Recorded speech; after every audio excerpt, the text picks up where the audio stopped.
2024 पार्लिमानी election के third phase की रायदही मुकम्मल होने के बाद तेलंगाना और आंध्र प्रदेश में 13 मई पीर के दिन चौथे मरहले की पोलिंग होने वाली है। तमाम पार्टियों की जानिब से बहुत ही तेजी के साथ इलेक्शन कैंपेन किया जा रहा है। मुख्तलिफ पार्टियों की जानिब से आवाम से मुलाकात के दौरान काफी जोशो खरोश का माहौल दिखाई दिया। फिलहाल रियासत में सियासी माहौल बहुत ही गर्म इसलिए हो चुका है कि बीजेपी एमआईएम कायदीन के दरमियान फिर एक मरतबा लफ्जी जंग छिड़ गई है। नवनीत राणा को इस मरतबा समझ में आ गया है कि वो अमरावती से बुरी तरह से चुनाव हार रही है और अमरावती से आनंदराज अंबेडकर जी चुनाव भारी अक्सरियत के साथ जीत रहे हैं, जिनको हमारी पार्टी मजलिस ने समर्थन दिया था। तो ये जो उनको ये झटका पड़ा है, ये जो सदमा उनके दिमाग में लगा है, वो बर्दाश्त नहीं कर सक रही है और इस तरह की अनाप शनाप बातें करने लग गई। नहीं, क्या करेंगे आप? 15 मिनट नहीं, 10 मिनट नहीं, 15 सेकंड के लिए पुलिस को हटा दो।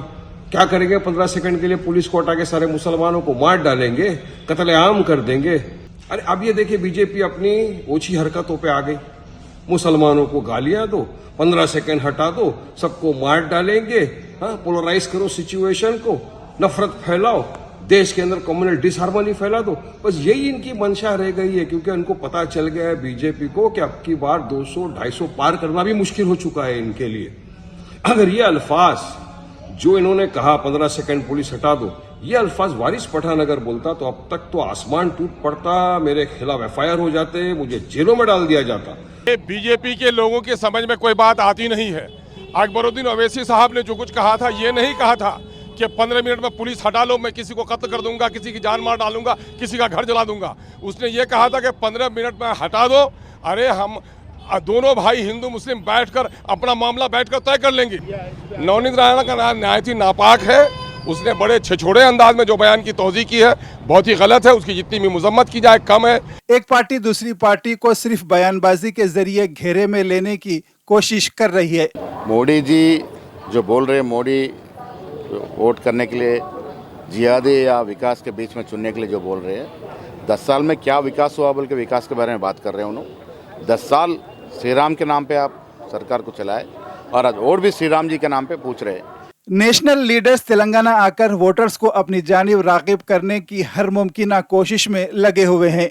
सभी पार्टियों के कायदीन अब अवामी मसाइल पर बात करना शुरू कर दिए हैं, जबकि एमआईएम और बीजेपी उम्मीदवारों के दरमियान जारी बयानबाजी की वजह से हैदराबाद शहर में जुमेरात के दिन बहुत ही तनाव पैदा हो चुका था। देखिए, ये भाजपा नहीं बोल रही है, भाजपा के नेताओं का घमंड बोल रहा है। आज जिस तरीके से भारतीय जनता पार्टी के बड़े बड़े दिग्गज नेता कहते हैं अब की बार 400 के पार, जब देश की जनता को तय करना है कि हमें वोट किसको देना है, तो कोई नेता ये गारंटी कैसे कह सकता है कि हम 400 के पार? इसका मतलब है भाजपा के नेताओं का घमंड बोल रहा है और ईवीएम मशीन के दुरुपयोग की जो साजिश है उसको जस्टिफाइड करने के लिए पहले से ही 400 के पार का नारा दे रहे हैं। लेकिन 2024 लोकसभा चुनाव में भाजपा की विदाई तय है। मोदी जी हो या कोई और हो, भाजपा को कोई डूबने से बचा नहीं सकता। दूसरी जानिब रियासत में मुख्तलिफ पार्टियों की इंतखाबी तशहीर आखिरी मरहले में दाखिल हो चुकी है। फिलहाल मुल्क भर में बीजेपी का ग्राफ गिरता हुआ नजर आ रहा है। पीएम मोदी की बात आप गंभीरता से मत लीजिए, वो बीमार है।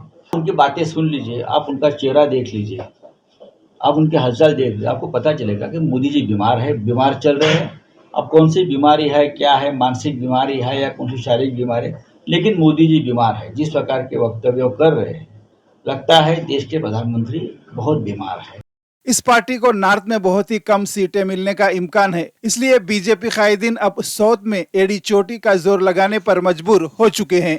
असलियत जो है वो आपको नजर आएगा। ये 400 पार की जगह अब देखिए अब वो कहाँ तक पहुँचते, लेकिन सरकार फिर से नहीं बना पाएंगे। जब इतने बड़े तथाकथित चाणक्य खुद ही स्वीकार कर रहे हैं, तो कहाँ का 400 पार भाई? तो प्रधानमंत्री अचानक ऐसे बोलते हैं मुसलमान औरतों के बारे में, औरतों के बारे में, मुसलमानों के बारे में। एक देश के प्रधानमंत्री अगर वो अपना कॉन्स्टिट्यूशन जानते हैं और समझ से कभी पढ़े हैं तो गलती से, तो उनको मालूम होना चाहिए कि वो इस देश के मुसलमानों का भी प्रधानमंत्री है। मुसलमान औरतों को बच्चे पैदा करने का मशीन बोलते हैं। खुद 6 भाई बहनों का परिवार से आए हैं।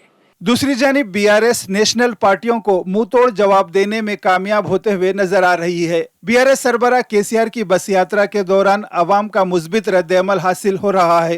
खासकर तेलंगाना के किसान केसीआर का हर जिले में वालेहाना इस्तकबाल कर रहे हैं। तेलंगाना के अवाम अब बीआरएस की 10 साल की कामयाब हुक्मरानी की याद ताज़ा करते हुए नजर आए। तेलंगाना में कांग्रेस हुकूमत के खिलाफ अवाम की नाराजगी में दिन ब दिन इजाफा ही होते जा रहा है।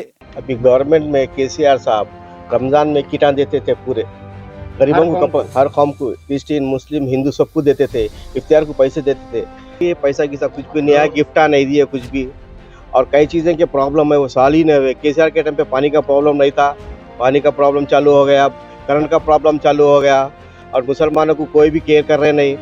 इसलिए बीआरएस कायदीन पार्लिमानी इंतखाबात में जायद सीटों पर कामयाबी हासिल करने का दावा कर रहे हैं।